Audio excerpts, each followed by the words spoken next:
Welcome again in our next class.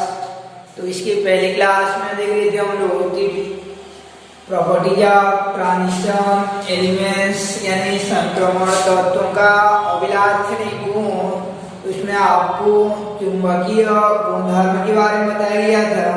इसी क्रम में आज नेक्स्ट देखते हम लोग कि संक्रमण तत्वों का रंगीनायन का बनना, यानी संक्रमण तत्व कलर आयन शो करते हैं।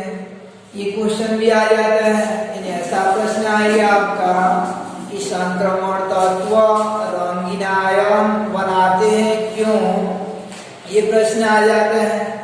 या संक्रमण तत्व रंगीन दिखाई देते हैं क्यों, ये प्रश्न आ जाएगा। या संक्रमण तत्वों के रंगीन आयन को समझाइए, ये प्रश्न आ जाता है। तो देखिए हम लोग कलर प्रॉपर्टी का एक्सप्लेनेशन यानी रंगीन आयन का बनना। तो संक्रमण तत्व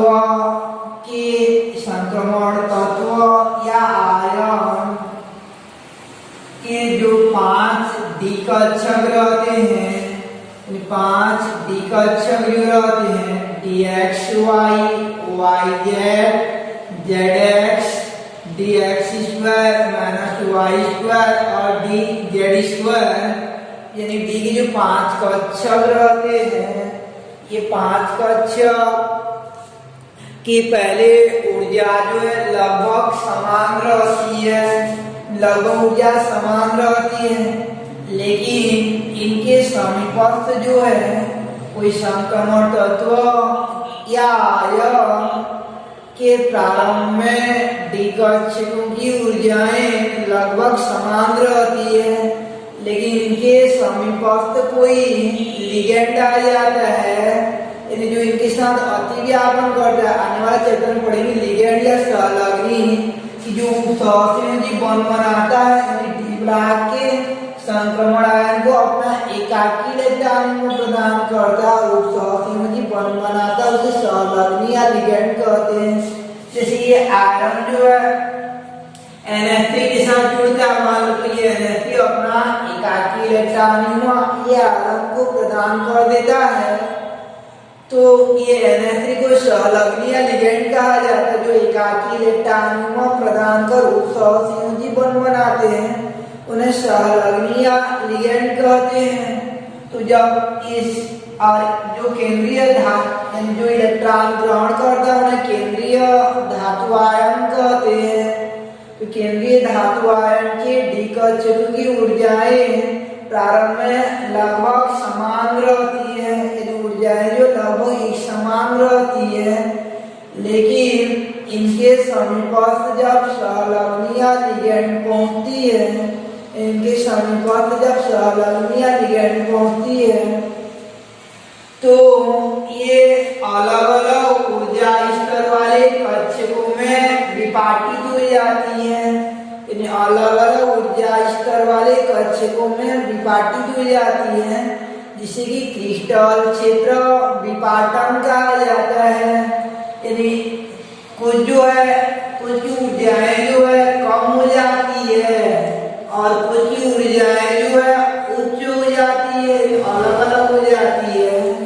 तो इन्हें क्रिस्टल क्षेत्र विपाटन कहा जाता है, क्रिस्टल क्षेत्र विपाटन कहते हैं, यानी अलग अलग ऊर्जा स्तर वाले कक्षकों में विभाजित हो जाती हैं, जिन्हें कि क्रिस्टल क्षेत्र विपाटन कहा जाता है।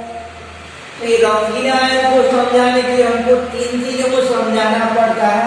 पहला क्रिस्टल क्षेत्र विपाटन को, यानी क्रिस्टल क्षेत्र विपाटन को, यानी CFT को, क्रिस्टल फील्ड थ्योरी को, यानी क्रिस्टल क्षेत्र विपाटन को, इसको समझाना पड़ता है।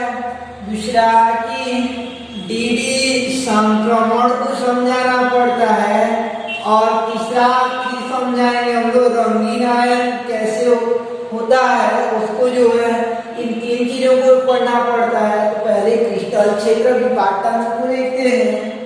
तो संक्रमण तत्व या आयन के दिक्कक्षक सहलग्नी या लिगेंड, सहलग्नी या लिगेंड, लिगेंड को सहलग्नी भी कहते हैं।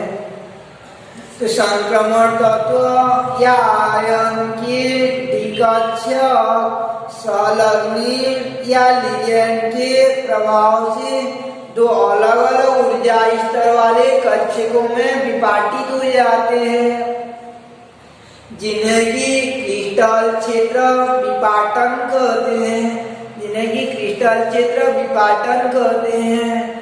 यानी संक्रमण तत्व या आयन के डिकक्षक सहलग्नी या लिगेंड के प्रभाव से दो अलग अलग ऊर्जा स्तर वाले कक्षकों में विपाटित हो जाते हैं, जिन्हें की सहलग्नी या लिगेंड कहते हैं। इनमें से इस क्रिस्टल क्षेत्र विपाटन में dxy, yz व zx कक्षकों के समूह को 2tg कक्षक कहते हैं। dxy, yz तथा zx कक्षकों के समूह को 2tg कक्षक कहते हैं। व dx स्क्वायर y स्क्वायर व dz स्क्वायर कक्षकों के समूह को eg कक्षक कहते हैं। हो सकता है ये विपाटन जो अलग भी होता है, ये 2 वाला नीचे आ जाए, 3 वाला ऊपर जाए, लेकिन नाम जो वही रहेगा, जिधर 3 वाला रहेगा उसको T2G कहते हैं। dxy, yz और zx इनके समूह को T2G कहा जाता है। तो अलग अलग चतुष्फल के राष्ट्रफल की रिक्ति, यानी चतुष्फल के राष्ट्रफल के संकुलों के लिए अलग अलग विपाटन होता है, इसको नेक्स्ट चैप्टर में पढ़ेंगे कोऑर्डिनेशन कंपाउंड में जो है। तो ये जो आपका क्रिस्टल क्षेत्र विपाटन की संक्रमण तत्व या आयन के डिकक्षक सहलग्नी या लिगेंड के प्रभाव से दो अलग अलग ऊर्जा स्तर वाले कक्षकों में विपाटित हो जाते हैं, जिन्हें की क्रिस्टल क्षेत्र विपाटन कहते हैं। यानी ये था रंगीन आयन में बनना को पहले क्रिस्टल क्षेत्र विपाटन को समझाते हैं कि संक्रमण तत्व या आयन के डिकक्षक सहलग्नी या लिगेंड के प्रभाव से दो भिन्न भिन्न ऊर्जा स्तर वाले कक्षकों के समूहों में विपाटित हो जाते हैं। दो भिन्न भिन्न ऊर्जा स्तर वाले कक्षकों के समूह में विपाटित हो जाते हैं, जिन्हें कि क्रिस्टल क्षेत्र विपाटन कहते हैं। इस क्रिस्टल क्षेत्र विपाटन में dxy, yz, zx कक्षकों के समूहों को T2G तथा dx square minus y square व dz स्क्वायर कक्षकों के समूहों को Eg कक्षक कहते हैं। इस प्रकार ये क्रिस्टल क्षेत्र विपाटन है। अब दूसरा देखते हैं हम लोग कि dd ट्रांजिशन यानी dd संक्रमण मीन्स क्या होगा। इसी के अंतर्गत ही dd संक्रमण को समझाना पड़ता है, पहले क्रिस्टल क्षेत्र विपाटन को फिर dd संक्रमण को। तो देखिए dd ट्रांजिशन क्या होता है। तो ये dd संक्रमण मीन्स क्या हो जाएगा। तो जैसे इलेक्ट्रॉन जो है निम्न ऊर्जा स्तर वाले कक्षकों में रहता है, मान लीजिए जैसे इलेक्ट्रॉन जो लो एनर्जी लेवल वाले ऑर्बिटल में रहता है, तो उस कंडीशन में वह दृश्य प्रकाश से कुछ ऊर्जा का अवशोषण कर उच्च ऊर्जा स्तर में चला जाता है, यानी हायर एनर्जी लेवल में एक्साइटेड हो जाता है, प्रोन्नत हो जाता है। हायर एनर्जी लेवल में, हायर एनर्जी लेवल वाले ऑर्बिटल में वो प्रमोट हो जाता है, प्रोन्नत हो जाता है। तो इस प्रकार की घटना को dd संक्रमण कहते हैं, dd ट्रांजिशन कहा जाता है। क्रिस्टल क्षेत्र विपाटन के उपरांत ये dd संक्रमण का एक्सप्लेन करना पड़ता है कि इस प्रकार क्रिस्टल क्षेत्र विपाटन में निम्न ऊर्जा स्तर में स्थित निम्न ऊर्जा स्तर वाले कक्षकों में उपस्थित इलेक्ट्रॉन दृश्य प्रकाश से ऊर्जा का अवशोषण कर उच्च ऊर्जा स्तर वाले कक्षकों में प्रोन्नत हो जाते हैं, जिसे कि dd संक्रमण कहते हैं।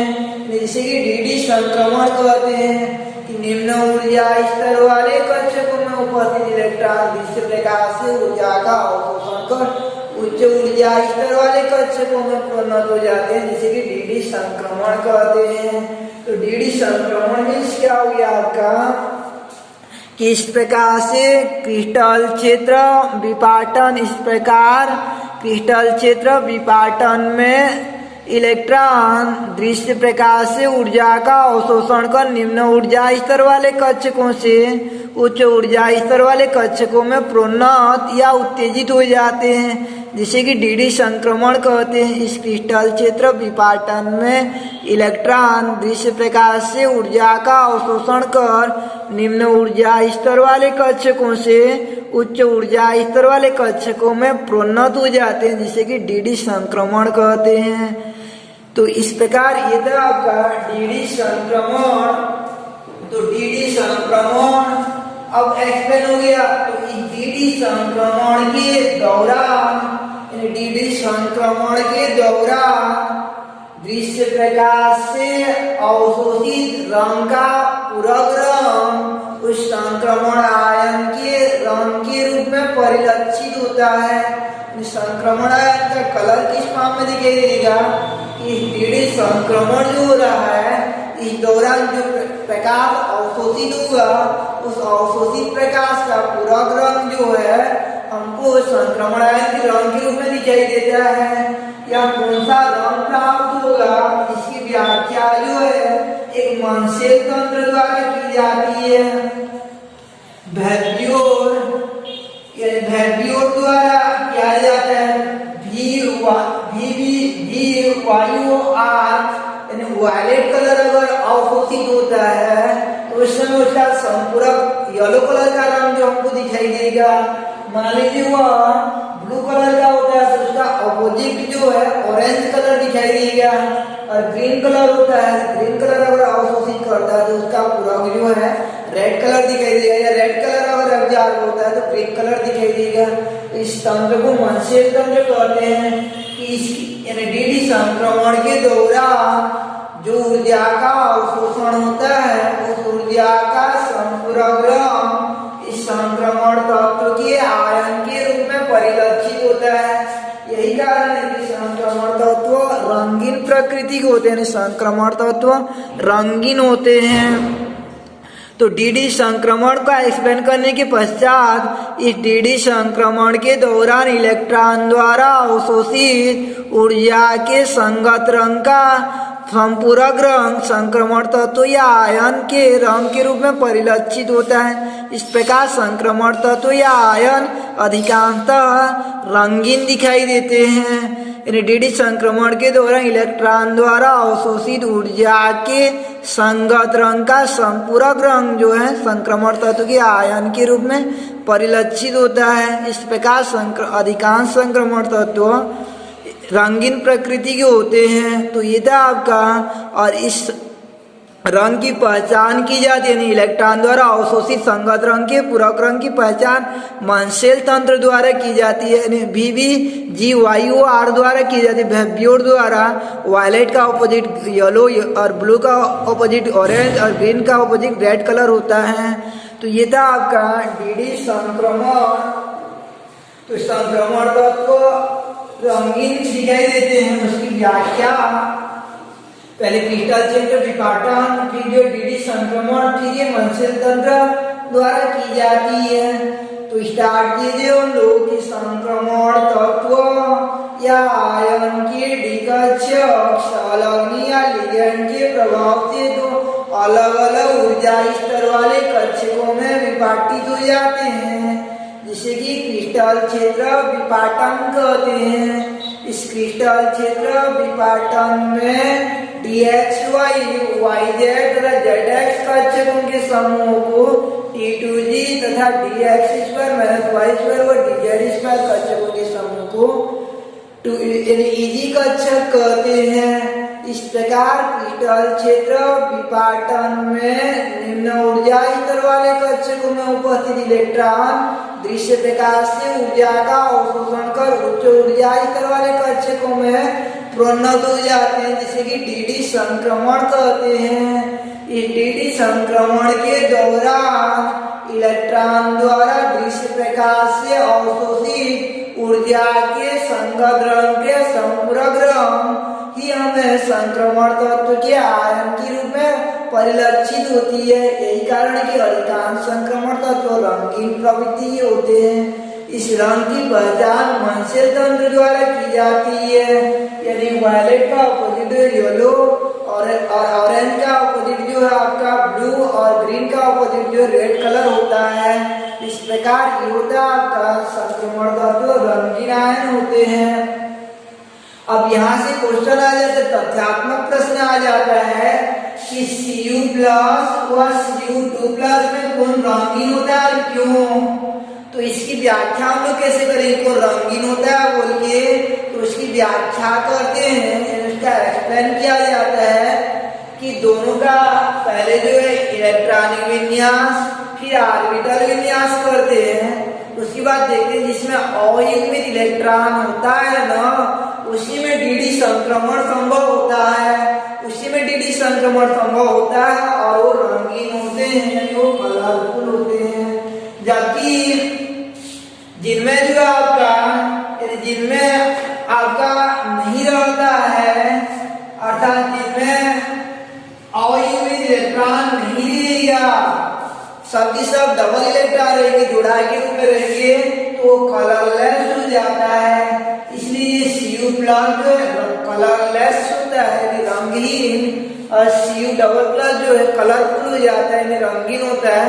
तो इस तरह से बहुत क्वेश्चन आते हैं, तो देखते हैं उन प्रश्नों को थोड़ा सा हम लोग। जैसे ये क्वेश्चन है आपका कि ऐसा प्रश्न जैसे आ जाता है कि कारण बताइए कि Ti यानी T4 Ti प्लस 4 सफेद और Ti3 प्लस बैंगनी रंग का होता है। तो पहले परमाणु यानी Ti का परमाणु क्रमांक 22, इसलिए Ti3 प्लस और Ti4 प्लस में क्रमशः 19 और 18 इलेक्ट्रॉन होंगे। जितना प्लस होगा उतना इलेक्ट्रॉन काट देंगे। 3 प्लस बोला गया तो 22 से 3 काटेंगे यानी 19, 4 प्लस बोला जाएगा तो 22 से 4 काटेंगे यानी 18। फिर इनका ऑर्बिटल विन्यास करते हैं। तो ये देखते हैं हम लोग कि Ti3 प्लस में एक तो अयुग्मित इलेक्ट्रॉन है, जबकि 4 प्लस में कोई भी अयुग्मित इलेक्ट्रॉन नहीं है। तो फिर तर्क देते हैं कि वे संक्रमण तत्व या आयन जिनमें अयुग्मित इलेक्ट्रॉन होती है उनमें dd संक्रमण संभव होती है, जिससे वे रंगीन होते हैं। उपयुक्त विन्यासी स्पष्ट है कि Ti3 प्लस में अयुग्मित इलेक्ट्रॉन होने के कारण इनमें dd संक्रमण संभव होगा, अतः यह रंगीन बैंगनी रंग का होता है। तथा Ti4 प्लस में कोई भी अयुग्मित इलेक्ट्रॉन नहीं होने के कारण इसमें dd संक्रमण संभव नहीं होगा, अर्थात यह रंगहीन होता है। ऐसे आपका Cu2 यानी Cu प्लस और Cu2 प्लस का आप ट्राई करना, दोनों का पहले इलेक्ट्रॉनिक विन्यास ऑर्बिटल विन्यास, फिर ये देखोगे कि Cu सिंगल प्लस में कोई भी अयुग्मित इलेक्ट्रॉन नहीं है और डबल प्लस में एक तो अयुग्मित इलेक्ट्रॉन है लास्ट वाला में, इसलिए डबल प्लस वाला क्या हो जाएगा आपका, यानी ये डबल प्लस वाला जो होता है, यानी ये डबल प्लस वाला रंगीन हो जाता है कि Cu डबल प्लस वह Cu में से यानी Cu डबल प्लस में Cu डबल प्लस में अयुग्मित इलेक्ट्रॉन होने का इसमें dd संक्रमण संभव होती है, अतः Cu डबल प्लस रंगीन होता है। ऐसे Cu डबल प्लस और Zn डबल प्लस में कौन रंगीन होगा, तो इसका भी व्याख्या जो है आप इलेक्ट्रॉनिक विन्यास ऑर्बिटल विन्यास और तर्क के आधार पर करना है कि वह संक्रमण तत्व या आयन जिसमें अयुग्मित इलेक्ट्रॉन होती है वे रंगीन होते हैं। उपयुक्त विन्यासी स्पष्ट है कि Cu डबल प्लस में अयुग्मित इलेक्ट्रॉन होने के कारण उसमें dd संक्रमण संभव होता है, जिससे वह रंगीन दिखाई देता है। तो ये तथ्यात्मक प्रश्न वो अच्छी तरीके से देखे रहना। उसके बाद देखेंगे हम लोग संक्रमण तत्वों का कुछ और अभिलाक्षण गुण, संकुल आयन का बनना, उत्प्रेरकीय गुणधर्म और संकुल आयन का बनना, उत्प्रेरकीय गुणधर्म, मिश्र धातु का बनना और उत्प्रेरकीय गुण मिश्र धातु का बनना, और उसके बाद गलनांक क्वथनांक। तो उसको नेक्स्ट पीरियड में देखेंगे कि अभिलाक्षणिक गुणों के बारे में।